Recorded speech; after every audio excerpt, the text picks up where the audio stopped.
Cette émission a été réalisée par la télévision communautaire des Basques et du Haut-Pays.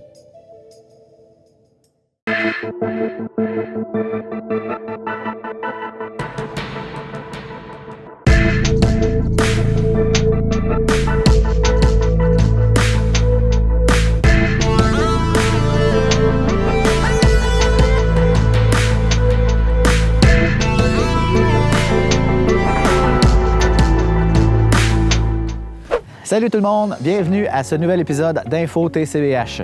J'espère que vous avez passé une belle semaine malgré la bordée de neige qu'on a eue mardi. Donc vous voyez selon mes vêtements, mon accoutrement et le décor qui nous entoure, c'est officiel, l'été est commencé. Non, l'hiver est commencé, mesdames, messieurs.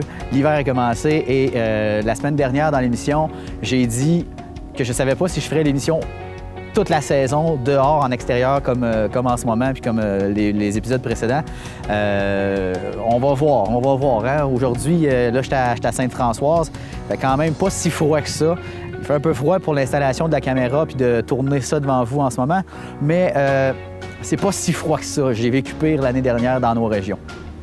Donc, cette semaine, avant de commencer l'émission, avant de vous dire ce qui s'en vient dans l'épisode d'aujourd'hui, je vous lance un petit concours. Je vais commencer ça tranquillement pas vite dans l'émission Info TCBH.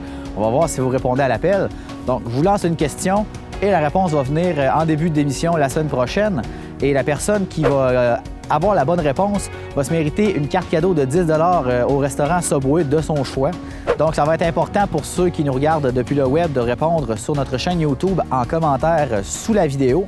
Et pour ceux qui nous regardent depuis la maison sur votre téléviseur, vous pouvez nous appeler à la télé communautaire pour nous donner la réponse au 88 851 4000 ou en nous écrivant au tcbh@outlook.com. Donc, la question va comme suit. En quelle année la télé communautaire a-t-elle commencé ses activités? En quelle année la télé communautaire des Basques et du Haut-Pays, soit TCBH, a commencé ses activités? Donc, les premiers reportages qu'on a faits. Donc, la semaine prochaine, en début d'émission, vous aurez la réponse. Donc, cette semaine à l'émission, des petits reportages bien intéressants. Donc, cette semaine, Ileana nous présente un reportage sur la Sommaire, donc pour l'usine de biométhanisation de Rivière-du-Loup, qui a augmenté ses coûts de 360 % pour l'ensemble des municipalités de la MRC. Donc, Bertheloni, préfet de la MRC des Basques, et Jean-Pierre Rioux de la ville de Trois-Pistoles expliquent en détail en quoi ça consistera pour les citoyens des Basques. Dimanche, j'ai pu assister au lancement de la Société d'histoire et généalogie de Trois-Pistoles. Donc, la société lançait 40 ans d'archives sur une nouvelle plateforme, donc lecourriertp.ca. Super intéressant pour les gens qui veulent revoir des faits marquants de la région de 1961 à 2001. Ileana est allée à la rencontre des responsables du Centre Femmes Catherine Leblond parce qu'il y aura une conférence sous peu à présenter. Jeudi dernier, Ghislain s'est rendu au centre hospitalier de Trois-Pistoles parce qu'il y avait eu un incendie sur place à cause des travaux de rénovation. Ileana s'est rendue au CAPAB, au Centre d'aide aux proches aidants des Basques, parce que l'organisme de Trois-Pistoles est en lice pour le concours philanthropique Industriel Alliance, donc pour pouvoir remporter un prix de 125 000 $. Donc les gens peuvent aller voter sur le site concours-don au pluriel.ia.ca. On s'en va donc voir les reportages et moi, je vous reviens à la pause publicitaire.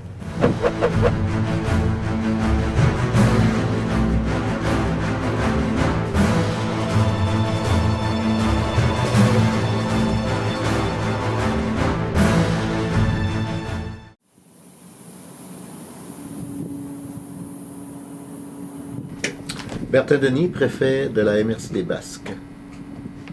La Sommaire, c'est une société d'économie mixte de la MRC de Rivière-du-Loup. C'est une entreprise formée de la ville de Rivière-du-Loup, la MRC de Rivière-du-Loup et une compagnie privée là, qui est spécialisée dans la production de biométhane. Le gouvernement du Québec, dans sa politique de gestion des matières résiduelles, a exigé dans la loi que les matières putrescibles soient enlevées des sites dans des lieux d'enfouissement technique pour une proportion de 60 % avant 2020. Comme la cible semble être impossible à atteindre, ils ont repoussé cette date-là à 2022. Fait que nous, à la MRC des Basques, pour atteindre cette cible-là, il nous fallait un fournisseur, c'est-à-dire un fournisseur de services pour gérer ces matières-là. Donc, on a donc entrepris une collecte de ces matières-là avec pour objectif d'atteindre le 60% des matières sorties des vidanges pour 2019. On a atteint, chez nous, on a atteint à peu près 50% de l'objectif en date d'aujourd'hui. Il reste encore un autre 50% à aller chercher. C'est environ, je vous dirais, 900 kilos, 900 tonnes, c'est-à-dire de matière par année qu'il faut retirer. 60% de ça, on est rendu à tout près de 400 tonnes. On avance dans le projet. Mais la SEMER, pour la MRC des Basques, c'était l'endroit le plus près. C'était l'endroit qui offrait le meilleur prix au moment où on s'est engagé avec eux. Donc, une organisation a été mise en place. Il y a certaines municipalités ou MRC qui font du compostage avec leur troisième voie, le bac brun qu'on entend. Mais la région des Basques ici, Rivière-du-Loup, ont décidé d'y aller sous forme de biométhanisation. Alors, cette usine-là a été mise en place, la SEMER, et dès les débuts, il y a eu des signes là, de démarrage ratés pour des raisons peut-être de mise au point, manque de compétences dans ça ou je ne sais trop quoi. Mais quoi qu'il en soit, ça n'a pas eu les débuts escomptés tels que souhaités. Et c'est ce qui fait que la MRC des Basques ici a eu à se prononcer comme élu, les 11 maires, à savoir est-ce qu'on part notre propre site de compostage dans la MRC ou qu'on s'associe à Rivière-du-Loup pour pouvoir faire notre site de compostage, de récupération de cette troisième voie-là. Donc, les maires ont décidé unanimement, il y a 7, 8, 10 ans, d'aller de l'avant vers Rivière-du-Loup. Donc, on n'est pas actionnaire. On est quand même des gens, nos citoyens de la MRC des Basques sont des fournisseurs de matières premières de par nos restes de table, si vous voulez. Mais cette année, alors que mercredi passé, nous étions en assemblée publique à Saint-Médard, tous les maires présents qui étaient là ont reçu une feuille disant que pour l'année 2020, vous allez avoir une augmentation d'au-dessus de 330 % de factures pour la SEMER. Là, on dit « Wow, les moteurs, c'est quoi ça? » Du jour au lendemain, tu dis « C'est quoi ça? » Alors, chez nous, à Trois-Pistoles, entre 10 000 $ qu'on payait par année pour juste la partie du bac brun, on est rendu à 47 000 $. Bon, là, la SEMER avait un objectif de départ de produire du gaz naturel liquéfié, du biométhane liquéfié. Ça, c'est une technologie qui demande un certain volume. Comme le volume n'a pas été atteint, comme l'avait prédit la loi en 2020, la SEMER a comme changé de cap pour se diriger vers du gaz naturel compressé. Ce qui fait que la SEMER n'a jamais été capable d'avoir un revenu de ses ventes de produits, puisqu'elle n'a jamais réussi à produire du gaz naturel liquéfié. Ce qui a fait, c'est que au cours des 5 dernières années, là, ça a créé un déficit qui s'est accumulé, là, qui est rendu à peu près à 7 millions. Là, à partir de 2020, la SEMER se rend compte qu'elle ne peut plus produire de gaz liquéfié, qu'elle devra investir au-delà de 2 millions pour compresser son gaz et gérer des frais d'opération de près de 2 millions de dollars par année. La SEMER ne veut plus faire de déficit, c'est qu'elle transfère à ses clients le coût d'opération de la prochaine année et des prochaines années. Là. C'est pour ça qu'on est parti d'un coût hypothétique pour tomber à un coût réel pour la SEMER. Si on voit que c'est un virage qui est fait pour sortir et voir le tunnel au bout, voir la lumière au bout du tunnel, on dit parfait, on donne un coup puis on y va. Mais c'est pas ça. On nous dit, voilà la facture, on n'a rien à vous dire de plus, payez, puis on ne sait pas ce qui va arriver l'an prochain, ça va être encore la même chose, ça va être encore augmenter davantage, on ne sait pas. Dans la réponse que j'ai entendue du président de la SEMER, M. Lagacé, qui dit que les citoyens n'envoient pas assez de compostage à l'usine de biométhanisation. Je peux mettre la responsabilité sur le dos des citoyens. Puis il rajoute aussi que qu'on pensait que les gens allaient adhérer d'une façon personnelle, volontaire à ce système-là. Ce ne semble pas le cas. Maintenant, quand on fait une usine telle que les autres l'ont fait, ils ont dû faire des prévisions de réception de troisième voie dans leur usine pour qu'elle puisse fonctionner à plein régime. Ils parlent de 1 200 000 tonnes, me semble, c'est 300 tonnes, 1000 ou 1200 tonnes, je n'ai pas le nombre exact, là, mais on est loin du chiffre que les autres espéraient avoir. Maintenant, quand tu fais des prévisions budgétaires pour tes rentrées de résidus comme ça qui se transforment en signes de piastres, si tes prévisions étaient trop fortes par rapport à la réalité, il faut prendre conscience de ça aussi. C'est sûr, c'est un objectif qui est atteignable. Là, le problème, c'est que ça ne coûte pas assez cher d'enfouir encore. Les gens ne prennent pas ça au sérieux. Le jour où on réussira à faire une vraie comparaison entre le coût de l'enfouissement et le coût de la gestion des matières organiques, que les gens comprennent ça, là, et tout le monde va participer. Là. Ben nous, on n'est pas tout à fait d'accord avec la décision de la SEMER de nous transférer l'ensemble de ces coûts d'opération-là. Nous, on a toujours été traités comme des clients par la SEMER. Là, on veut nous traiter comme des partenaires en nous transférant le coût d'opération qui a été créé, dans le fond, par quelques... Je dis des mauvaises décisions, mais c'est des aléas, c'est les aléas des opérations qui ont porté à ces décisions-là. Les décisions ont été prises avec les informations, avec le savoir du temps à mesure qui ont été prises. Il s'est avéré que, bon, ça n'a pas été les bonnes décisions. Ils ont eu des coups durs en termes d'inondation là, dans la captation des gaz du site d'enfouissement technique. Tout ça, là, ça s'est fait au cours des années au risque de l'opérateur, au risque du propriétaire. Ça serait un peu odieux de transférer ça. Je trouve que c'est odieux de transférer ça à tes clients après. Il y a des solutions qui vont regarder les autres mers. Déjà, c'est très embryonnaire. Je dois cette solution-là. Et quoi qu'il en soit, il faut d'abord aller chercher la réponse du pourquoi de ce qui se passe là-bas. Il faudra trouver la réponse, il faudra que la SEMER livre ses affaires, ses états financiers ou autres. Il faut comprendre.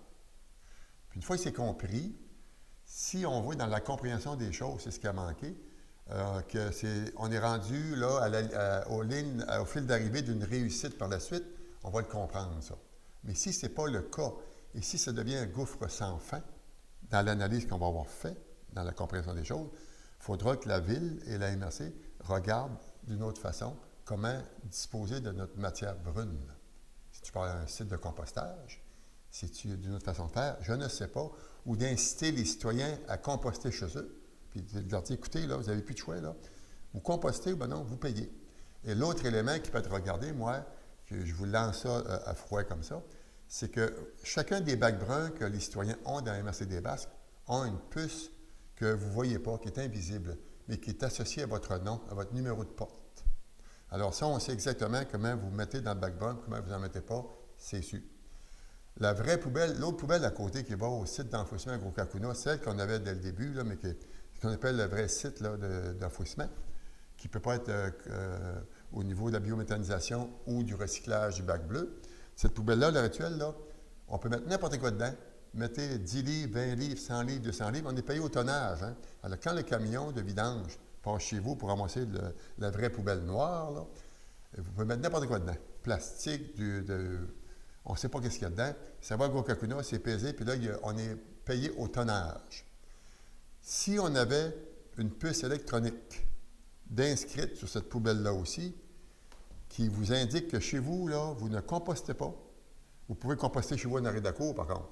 Vous mettez rien dans le composteur, vous pouvez en mettre aussi. Puis si votre poubelle, là, vous n'avez pas la conscience de ce que vous jetez dedans, là, va augmenter la durée de vie, de raccourcir la durée de vie de notre site de Gros-Cacuna, bien, vous allez payer pour. Exemple que je vous donnais tout à l'heure. Moi, chez moi, puis vous, chez vous, quand vous quittez la maison pour une journée ou dans la journée, vous partez travailler quoi que ce soit, vous ne laissez pas vos lumières allumées, puis votre chauffage monter à 90 degrés pour faire surchauffer la pièce. Si vous le faites, c'est vous qui payez, ce n'est pas votre voisin. Alors, si on a des puces électroniques sur chacune de nos poubelles, on va être en mesure, avec un contrôle, de savoir qui va porter l'ensemble de ce qui est produit comme déchets dans un site XYZ.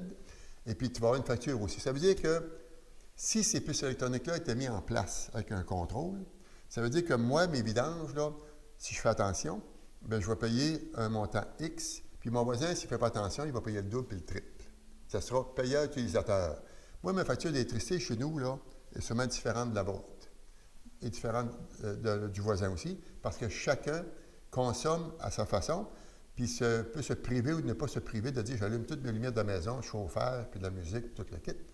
Alors, si tu raisonnes dans la gestion de tes déchets de la même manière que tu raisonnes au niveau de ce que ça te coûte, tes billes d'Hydro-Québec, bien, je pense qu'on va faire un grand pas au niveau du virage vert, selon moi. On peut bien rêver de dire que tout le monde embarque dans ça, puis tout le monde est beau, tout le monde est fin, puis on laisse la chance au monde d'y aller d'une façon, là, d'y aller à son rythme, de protéger notre univers. Mais ça, c'est des vœux pieux. Il y a un minimum de personnes qui le font, puis il y a un autre nombre de personnes qui ne le font pas.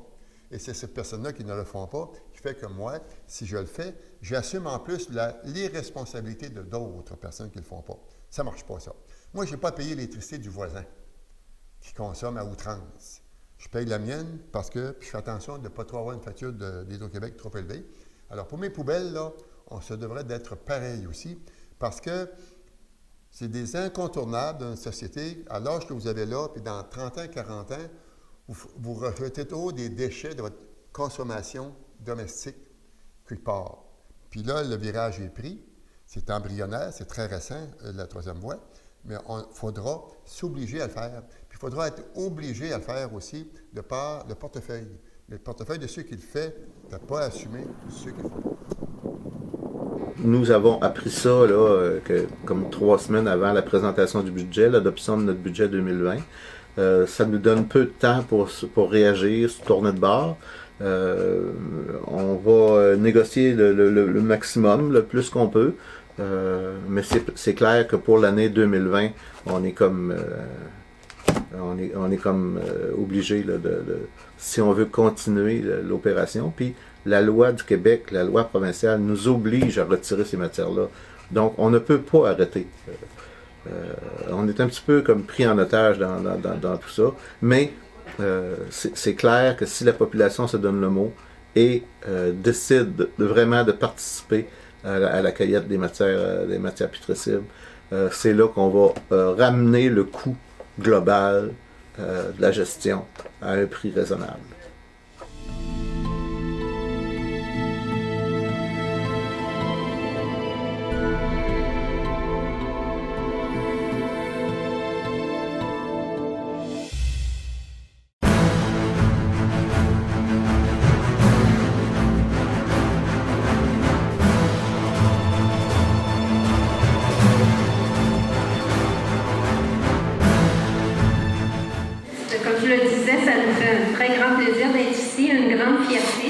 De vous accueillir pour partager avec vous nos dernières réalisations.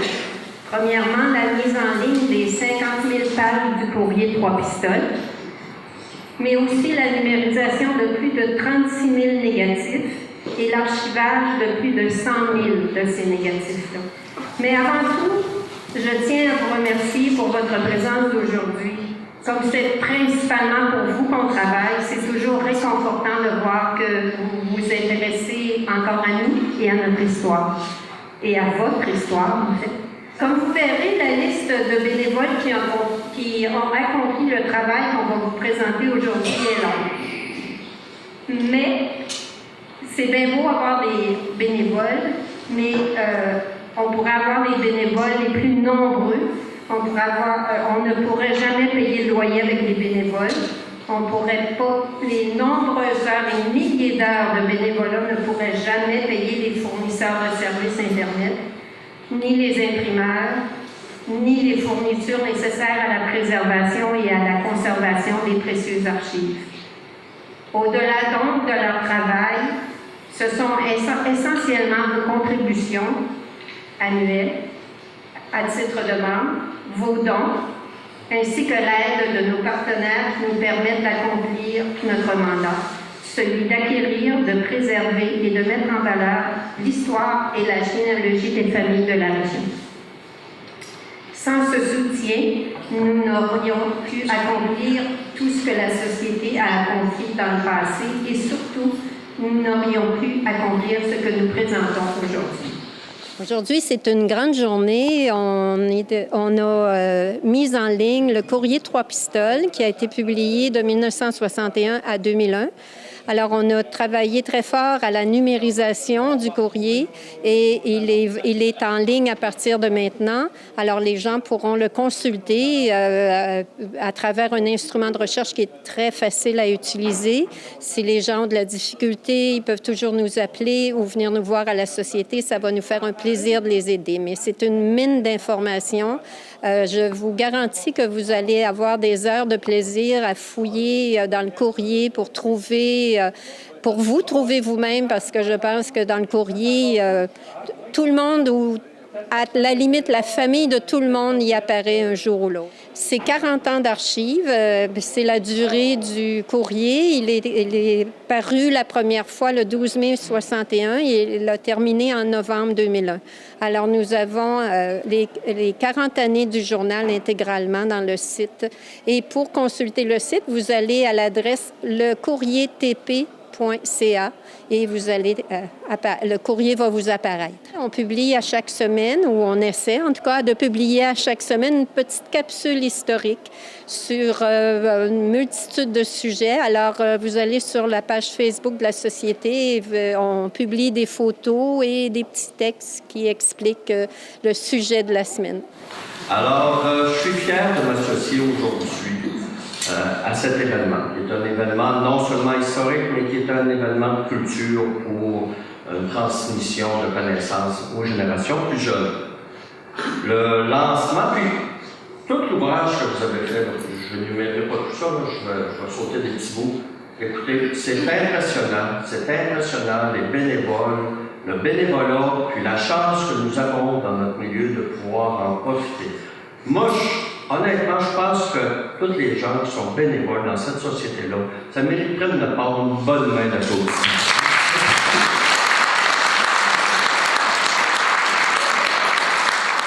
Je me suis engagé pour deux choses. Premièrement, 1 500 $ pour 2020-2021, c'est votre argent, là, faites-vous-en pas, c'est votre argent, c'est des choix que je fais. Et également, je me suis engagé pour la formation puis l'information, qu'on puisse transmettre notre histoire pour un montant de 6 000 $ pour les prochaines années pour la société. Donc, encore une fois, moi, je suis heureux du travail, je suis fier de mon passé, je suis fier de notre histoire, puis j'ai confiance dans le présent puis vers l'avenir. Vous savez, pour qu'une région fleurisse, pour qu'elle s'épanouisse, il faut créer de la fierté, il faut avoir de la fierté.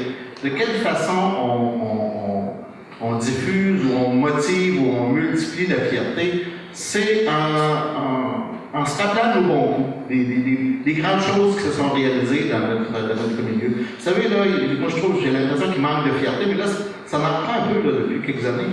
Je pense que l'idée là, de faire renaître dans le fond, de mettre à la disposition de chacun tout ce qui s'est passé dans les 40 dernières années, c'est une belle façon de créer de la fierté, de redonner à notre population le goût des choses d'ici, le goût de créer ici, d'y investir son talent, son argent et sa capacité de travail. Fait que ça, c'était l'idée de base quand on a investi dans ce domaine-là. Denis nous en a parlé un peu, Mme Rioux aussi. Il va se faire une tournée des écoles. Moi, j'ai le goût qu'on crée une espèce, avec ce document-là, une espèce de formation.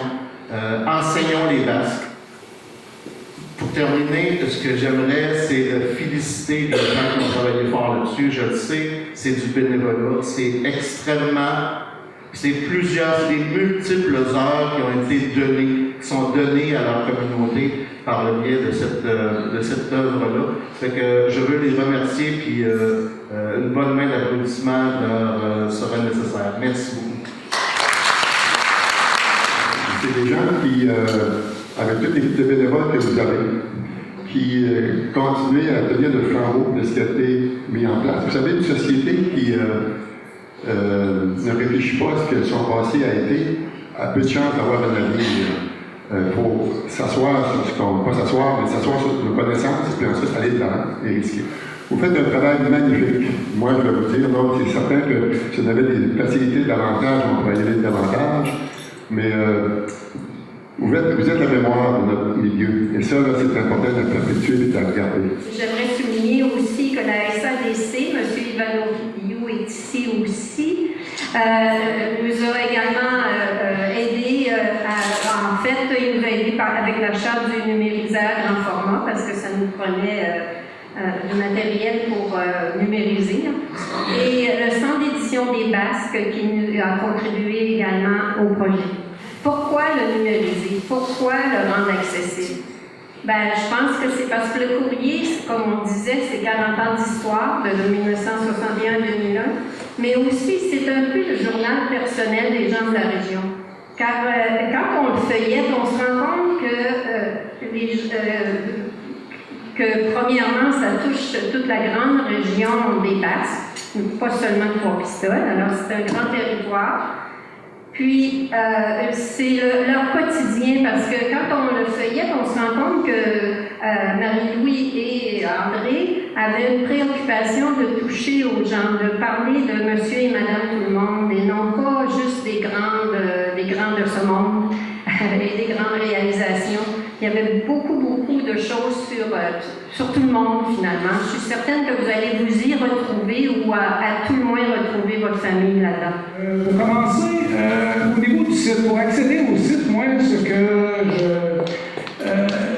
la manière d'accéder, c'est sûr qu'on peut toujours passer par Google ici, Chrome, Firefox ou Internet Explorer. Moi, je suggère de toujours passer par Google Chrome. Je trouve qu'il y a moins, ça sort beaucoup mieux à l'écran, il y a plus d'options, ça travaille mieux. Vous allez sur le courrier tp.ca. Donc ici, un peu pour résumer, c'est ici le courrier qu'il y a ici, le logo est écrit dans c'est l'entête d'un journal qu'il y avait au début des années 70. Donc on a repris la même antenne. Après ça, vous avez un lien ici sur la Société d'Histoire, des remerciements que Denise vous a donné tout à l'heure. C'est tous les remerciements aux personnes qui ont contribué, le site de Facebook, le site d'Histoire et l'adresse de courriel. OK, maintenant, si je commence, on va commencer par une petite... ici, vous avez le champ de recherche. On voit, on va faire le champ avril, on écrit l'année ici, on écrit le mois. On peut faire une jumeler ce qu'on recherche ou faire une recherche seulement par mot-clé si on veut. Alors, si je fais une recherche ici de gagnant automobile, vous allez comprendre pourquoi. Gagnant automobile, ça pourrait être n'importe quoi, ça peut être un nom et un prénom, comme vous voulez, il n'y a pas de problème. La seule chose qu'il ne faut pas oublier, n'oubliez pas de mettre les accents. Si vous écrivez André, il faut écrire André et accent aigu. Sans ça, vous allez avoir moins de réponses nécessairement. Donc ici, si je fais une recherche de gagnant automobile, on fait ici, après avoir indication, on clique simplement sur la petite loupe ici, on fait une recherche. Il nous donne ces résultats-là ici. Donc, vous avez la date. Et la manière que ça fonctionne, ça sort toujours les courriers par ordre de date. Donc, vous n'avez pas des doublons, comment dire. Ça sort une fois le journal et toujours par ordre de temps, en fond. Donc, à ce moment-là, vous avez seulement à cliquer sur le lien et le journal va s'ouvrir. Ici, la manière que ça a été fait, c'est que quand on fait une recherche sur un mot ou des mots, ça nous amène directement dans le journal au mot qu'on a demandé. Donc, si je descends ici un peu, voyez-vous, gagnant automobile. Donc, il était capable, il le met en une couleur différente, et à ce moment-là, ça permet de savoir ce qu'on a recherché ou ce que c'est qu'on a. Il y a une chose qu'il faut faire attention, par exemple, si on recherche un nom et un prénom, lui, il va donner tous les journaux qui ont le nom et le prénom, mais pas nécessairement dans le même ordre. Donc, si je recherche, ici on a fait une recherche tout à l'heure de Norbert Roussel, bien sûr, ça peut être Alain Roussel avec Norbert Rioux, mais au moins les deux noms sont dans le journal. Après ça, vous avez la possibilité d'aller dans le numéro précédent. Donc, des fois, on peut faire une recherche, là, on s'est trompé d'un numéro. Au lieu de tout recommencer la recherche, on peut cliquer sur l'édition précédente ou la suivante. Ce que je vais essayer tout à l'heure. Alors, ici, on va continuer, puisque c'est qu'on est présentement. Donc, ici, le premier petit onglet ne sert pas réellement grand-chose. Ça permet seulement de. Je diminue ici, je pense ici un peu pour qu'on puisse mieux voir différentes pages. Si on clique ici, ça permet de voir les pages, toutes l'une en dessous de l'autre. Bon, si du temps qu'à moi, c'est pas plus ou moins utile, là, mais c'est une option qui est possible. Ici, vous pouvez une recherche. Donc, si dans votre recherche de tout à l'heure, bon, on a recherché gagnon automobile, c'est pas ça que je voulais avoir tout à fait. Bon, on veut rechercher est-ce qu'il n'y a pas un autre gagnon dans la page. Donc, on clique sur le nom ici, recherche dans le document, on recherche gagnon. Pas obligé de tout écrire au complet. Donc là, qu'est-ce qu'il fait? Sur Internet, il recherche, lui-là, dans le document qui est ouvert, qu'est-ce qui contient gagnant. Donc, on voit ici occurrence une de 5. Donc, celle, c'est ce que j'étais tout à l'heure, voyez-vous, c'est la première occurrence. Donc, il y en a 5 fois le mot gagnant. Après ça, si on veut voir le prochain, on va tout simplement cliquer ici, sur voir le prochain, et il va nous amener au prochain texte, où est-ce que c'est qu'on peut voir gagnant. Je peux monter de page, je descends de page. Ici, je fais gauche, je regarde la page vide. Et ici, 9, 10. Donc, on se promène comme ça de page en page, ou on peut se servir de la roulette de notre souris pour descendre ou monter. Et on voit aussi le nombre de pages totales de ce courrier-là. Après ça, qu'est-ce qu'on peut faire? Ah oui, ici, on peut zoomer. Donc, si je m'en vais dans un endroit, on pourrait essayer de zoomer dans ce coin-là ici. On zoome. Donc, on baisse tout simplement sur zoom. Et on voit, voyez-vous, le texte ici s'ajuste bien. Le focus du texte est quand même extrêmement bon. Là, ici, si je veux lire la boîte, on voit que ça va être un petit peu compliqué, mais on a juste à descendre. Ici, voyez-vous la petite barre? On la déplace sur la boîte, et à ce moment-là, on peut lire tout le texte. Donc, ici, lorsqu'on veut remplacer en mode normal, ici, on met tout le zoom automatique. Donc, automatiquement, il nous positionne, on peut enlever ici peut-être l'oignon, il nous positionne en grandeur pleine largeur, si on peut dire. Et après ça, qu'est-ce qu'on a ici? On a ici basculer en mode présentation. C'est un autre mode qui est disponible. On clique dessus ici. Il nous place la page pleine grandeur. Et à ce moment-là, on peut, avec les flèches de clavier, se promener d'une page à l'autre. Ici, on peut même imprimer. Donc, je clique sur imprimer. C'est super bien. Mais ça nous montre. Ici, on peut imprimer. Il va nous montrer la page. Et on peut choisir à ce moment-là la page, le numéro de page qu'on va avoir. Tout le courrier au complet, on peut imprimer. Vous avez juste à choisir les options comme vous voulez. Tout est possible. Mais ici, on a l'option aussi télécharger. Si vous trouvez que vous voulez avoir le journal, et là, je pourrais l'avoir sur mon ordinateur, ou directement le visualiser sur l'ordinateur, sans passer par l'interface qu'on a ici sur le site, vous avez seulement à cliquer sur le petit télécharger. Donc là, ici, il va télécharger le journal. Vous voyez ici en bas, il est en train de le télécharger. Ça prend quelques secondes. Et après ça, on clique tout simplement dessus et il va ouvrir le courrier directement sur l'ordinateur, sans passer par le site Internet. Et à ce moment-là, vous pouvez le visionner comme vous voulez. Vous l'avez sur l'ordinateur, vous pouvez le conserver comme vous voulez. Je l'avais dit que c'est des sœurs.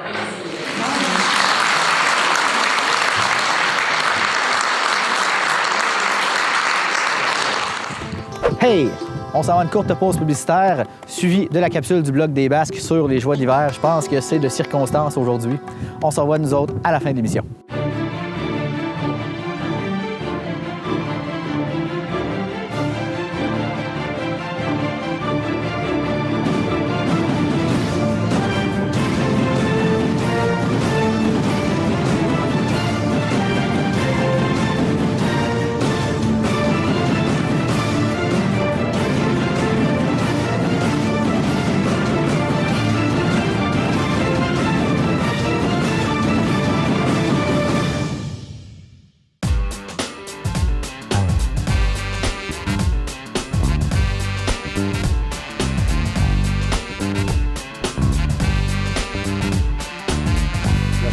Ça fait presque 47-48 ans qu'elle était en opération. On a changé la remontée mécanique, on a reconstruit le chalet principal, installé un tapis de remontée, on a aussi rajouté des pistes. Donc, je te dirais que dans les 7-8 dernières années, là, la station a été presque refaite à neuf. Là. Mais la station se démarque beaucoup par la variété de son domaine skiable. Donc, quelqu'un une famille ou un individu qui veut pratiquer plusieurs styles de ski peut le faire. On a des grosses pistes qui sont vraiment larges, qui permettent de faire du carving qu'on appelle. Donc ça, c'est agréable. On a des pistes avec des inclinaisons très fortes. On a une pente familiale qui est aussi très agréable, qui permet d'apprendre à faire le ski. Et on a aussi beaucoup de sous-bois. On a presque 50% de notre domaine skiable là, qui est un sous-bois avec des pitchs quand même assez importants. Donc c'est intéressant pour les personnes qui veulent apprendre à faire peut-être du ski hors piste, soit avant de s'aventurer dans les chic-chocs. C'est une bonne place pour eux de venir commencer à faire du ski ici. Puis l'avantage qu'on a, c'est qu'on est quand même assez loin des grands centres. Donc, on conserve notre qualité de neige vraiment très longtemps. On n'a pas de glace ici. On a de la neige qu'on recycle, mais avec la fréquence de neige qui tombe, on n'a jamais de plaque de glace.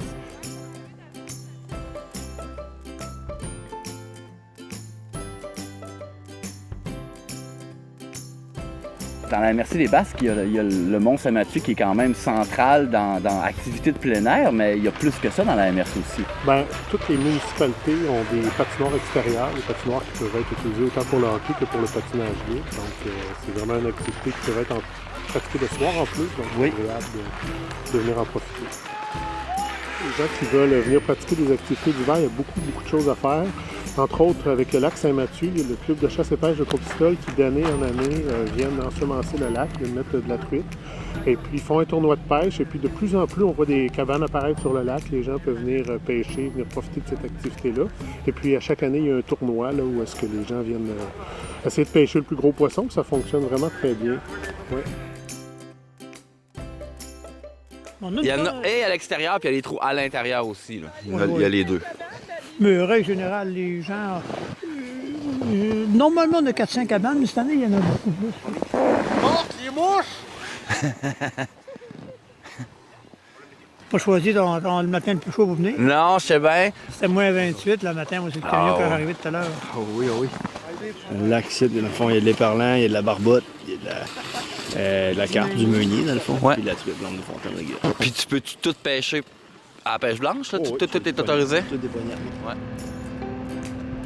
La motoneige aussi qui se rend jusqu'à la station aussi.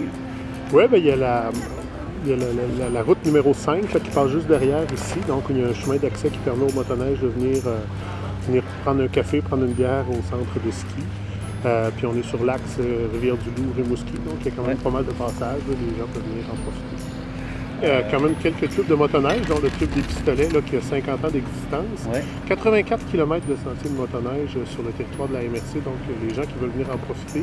Puis en plus, dans notre MRC, on a la chance d'avoir beaucoup de neige, fait que la motoneige, ça fonctionne vraiment très bien. On a la chance dans les Basques d'avoir un bon tronçon du Sentier national québécois. Peux-tu nous en parler un peu? Oui, alors c'est l'axe nord-sud. Il y a 64 km de sentier qui est possible de faire, autant pédestre, raquette, puis peut-être même certaines parties qui peuvent être faites en fat bike. Oui. Donc les amateurs de plein air, ils peuvent vraiment en profiter. Là, puis ce sentier-là suit une bonne partie de la rivière Trois-Pistoles, donc il offre des points de vue vraiment intéressants. Ça vaut la peine de venir le marcher. Aussi, il y a la traverse, dans le fond, c'est l'axe aussi qui permet d'aller sur la côte nord. Oui. Donc, en période estivale, les gens peuvent, à la fin de leur marche, traverser sur la côte nord et poursuivre le sentier national de l'autre côté du fleuve. T'en fais-tu du ski alpin, François? Oui, je fais du ski alpin. En fait, pratiquement, j'essaie d'en faire tous les jours. C'est pas toujours évident. J'imagine. De faire quelques descentes tous les jours. C'est important de voir les conditions de ski, qu'est-ce qu'il y a à offrir, qu'est-ce qu'on donne à notre clientèle. Notre station, bien, tantôt je disais qu'on était une station familiale. On essaie d'emmener aussi à nos familles des activités, autant des activités à faire en ski. Donc cette année, on a mis en place un snowpark pour enfants. On a fait aussi un petit bar de cross pour enfants avec une piste qu'on appelle zigzag, des virages profilés. On a fait des petites glissades aussi qui permettent de glisser sur les fesses. Donc l'idée, là, c'est que quand la famille se présente ici, ils peuvent s'occuper une journée complète et avoir du plaisir. On le met dans une chaudière. OK. On le laisse là. Après ça, quand on a fini la pêche, on s'en va à la maison avec les poissons. Ah, c'est qui les fait cuire puis tout? C'est toi? Non. Philippe, j'ai une question pour toi. Est-ce que tu es meilleur que papa pour pêcher? Non, papa. Ah, c'est sûr!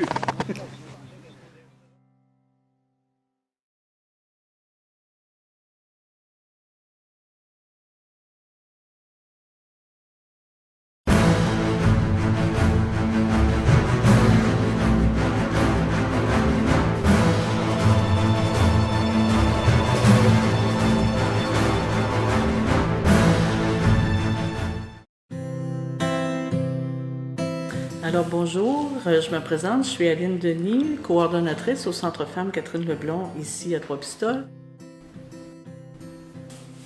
Alors je vous invite à participer en grand nombre à la conférence de Mme Ingrid Falaise qui s'intitule « Je me choisis », qui va avoir lieu le mercredi 27 novembre au Centre culturel Berger à Rivière-du-Loup à compter de 19h. Elle va nous expliquer à travers son histoire le cycle de la violence conjugale et aussi le cycle de la reconstruction d'elle comme personne. Et c'est un message d'espoir qu'elle donne aux femmes qui sont aux prises avec cette problématique-là, que c'est possible de s'en sortir. Et qu'il existe des ressources aussi qui peuvent leur venir en aide pour se sortir de cette problématique-là. Nous, on l'a fait venir dans le cadre des 12 jours d'action contre la violence faite aux femmes. Alors, les 12 jours d'action existent depuis 1999, au moment où l'ONU a décrété le 25 novembre comme Journée internationale pour l'élimination des violences faites aux femmes. Et nous, le 6 décembre, c'est la journée de commémoration des événements de Polytechnique. Pour chaque MRC du KRTB, il y a un transport qui est possible et qui est gratuit justement pour se rendre à la conférence. Alors, pour ce qui est de la MRC des Basques, l'autobus va partir à 5h45 de Saint-Jean-de-Dieu pour se rendre à Trois-Pistoles vers 18h et le dernier arrêt se fait à l'île Verte vers 18h20. Alors, c'est une invitation toute particulière aux personnes qui habitent Saint-Jean-de-Dieu, Saint-Clément, Saint-Rita, dans le fond, le sud de la MRC des Basques, de profiter justement de ce transport gratuit pour participer à l'événement de la conférence. Le prix des billets est de 10 $ que vous pouvez vous procurer soit au Centre Femmes ici à Trois-Pistoles ou en téléphonant au Centre culturel Berger ou en ligne à Rivière-du-Loup en spectacle. La conférence a été possible grâce à une subvention que nous avons obtenue du CIS du Bas-Saint-Laurent dans le cadre du plan d'action de la politique en matière de violence conjugale. C'est une invitation à tous et à toutes. Je suis sûre que ce sera une très belle soirée.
Isabelle Blouin, agente de relations humaines au Centre d'aide aux proches aidants.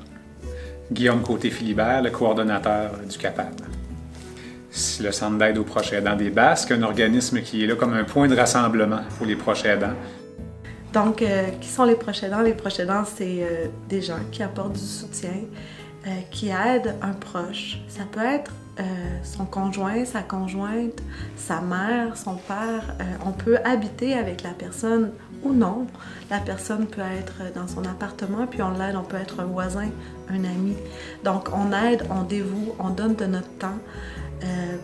Parfois du temps plein, 7 jours sur 7, 24 heures sur 24, mais aussi parfois un 10 heures, un 15 heures, un 20 heures par semaine. On a la charge de faire les commissions, on a la charge d'aller chercher les médicaments à la pharmacie.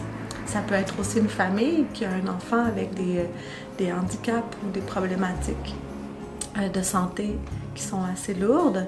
Donc, en fait, un proche aidant, c'est quelqu'un qui aide quelqu'un d'autre, mais qui a une charge de responsabilité liée à la personne. Donc, le CAPAB a plusieurs services et un des services, c'est mon poste, en fait. En fait, c'est un service d'accompagnement des proches aidants. Autant en individuel, je peux me déplacer chez les gens ou les gens viennent ici, dans un espace confidentiel, mais aussi des groupes d'entraide. Donc, les groupes d'entraide, c'est des proches aidants entre eux qui échangent de leur réalité. C'est très relax. Un café, des biscuits. Présentement, on a 2 groupes de soutien. On aimerait en avoir plus. Puis, ça fait vraiment du bien aux proches aidants. Et le répit à domicile, dans le fond, c'est nous, on a vraiment des employés qualifiés qui vont prendre le relais auprès de la personne aidée. Pendant 3 heures, 4 heures, 8 heures, des nuits parfois. Il y a certaines situations d'urgence où on peut aller faire du répit la nuit. Et ça permet vraiment aux proches aidants de quitter le domicile, l'esprit tranquille en sachant qu'il y a quelqu'un à la maison auprès de la personne aidée. C'est un service fort apprécié dans toutes les municipalités de la MRC. Bien, en fait, c'est ça, la MRC des Basques, on est 10 ans en avance sur les autres régions du Québec au niveau du vieillissement. Et donc, ça nous pousse à trouver des solutions 10 ans avant les autres. Et on développe des choses assez originales, justement en termes, comme je parlais de répit soir et fin de semaine. C'est ça nous pousse à innover. Oui, bien, le mois de novembre, à chaque année, est assez spécial parce que la première semaine de novembre est dédiée à la Semaine nationale des proches aidants à travers toutes les régions du Québec. Et donc, c'est le moment vraiment de souligner l'apport vraiment important de ces gens-là parce que c'est des véritables piliers du système de la santé. Si on enlève les proches aidants au Québec, on devra ajouter 5 milliards de dollars par année. C'est pratiquement infaisable. Donc, c'est vraiment grâce aux proches aidants si on peut vraiment parler de maintien à domicile. Et donc, la première semaine de novembre, c'est l'occasion de dire merci à ces gens-là qui donnent de leur temps, de leur énergie. Oui, bien, il y a quelques semaines, on a appris qu'il y avait un concours philanthropique de Industrielle Alliance. Et la thématique cette année, c'était le répit. Alors, notre conseil d'administration a décidé de déposer un projet. On a travaillé fort, on a fait le travail et on a su qu'on était retenu dans les 10 finalistes à ce concours-là. Et on court la chance plutôt de gagner 125 000 $ pour offrir du répit directement aux proches aidants. Et donc, pendant tout le mois de novembre, les gens sont appelés à voter pour notre projet du Centre d'aide aux proches aidants des Basques, le CAPAB. Et là, les gens peuvent aller là, inscrire leur nom, leur adresse courriel et choisir le CAPAB là, comme premier choix au niveau des 10 finalistes. Donc, les gens, pour nous rejoindre, ils peuvent débarquer ici, au Beaulieu commun. Donc, les portes sont grandes ouvertes au Beaulieu commun pour venir nous visiter. Et puis, nous appeler, nous contacter. Donc, on est toujours là pour répondre, Guillaume ou moi.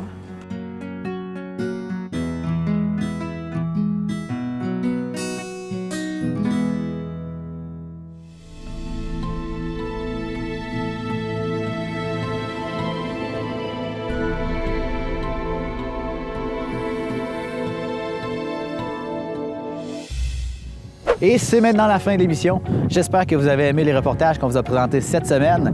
J'espère que ça vaut le coup que je me gèle comme ça pour vous présenter cette émission aussi. J'espère que vous appréciez le fait que je me gèle un peu pour vous. Donc avant de terminer, petite mention de fin d'émission. L'émission dans nos régions est recommencée. Par contre, il n'y a plus d'intervention de ma part étant donné que j'en fais déjà passablement beaucoup pour Info TCBH. Donc, on vous présente le contenu directement. C'est une nouvelle formule, l'ancienne formule finalement, qu'on reprend. Donc, cette semaine et la semaine prochaine, ce que vous pouvez voir, ce que vous avez pu voir jusqu'à maintenant, c'est la tire de chevaux qui avait lieu le 15 juillet 2018. C'est en 2 parties, donc c'est à Saint-Simon. Donc, ce sera ça pour cette semaine et la semaine prochaine. La semaine suivante, la semaine du 24 novembre au 30 novembre, vous aurez droit au concert d'orgue du 27 octobre 2018 qui avait lieu à l'église Notre-Dame-des-Neiges à Trois-Pistoles. Un concert à ne pas manquer, assurément. Les 23 et 24 novembre, de 10h à 16h, marché de Noël à l'île verte à l'école Moisson d'Or. Donc, c'est un rendez-vous à ne pas manquer. Pour ma part, j'y assisterai samedi le 23 novembre pour prendre quelques images, faire un petit reportage à vous présenter dans cette émission-ci. Le 6 décembre, en soirée, ce sera la journée porte ouverte de l'école secondaire de Trois-Pistoles. Donc, l'année dernière, on a couvert cette soirée porte ouverte. J'avais pu en faire un gros reportage, un reportage assez important, qui avait mis du temps à sortir, malheureusement, mais qui, je pense, en a intéressé plus d'un. Donc, c'est un rendez-vous à ne pas manquer le 6 décembre. Et le 7 décembre, dès 11h, c'est la fête des Lumières à Trois-Pistoles. Donc, une journée d'activité extérieure, marché de Noël à l'intérieur de l'église, sans doute encore cette année. Donc, c'est une journée à ne pas manquer. Sur ce, moi, je vous souhaite une très belle semaine. J'espère qu'on va pouvoir passer une semaine sans grosse bordée, mais en même temps, l'hiver commence, fait que va falloir s'y attendre. Donc, sur ce, je vais aller me mettre au chaud. Je vais aller prendre un gros chocolat chaud, vous allez me le permettre. Je vais aller me réchauffer les mains. Puis moi, je vous dis à la semaine prochaine pour un autre épisode d'Info TCBH. Salut tout le monde!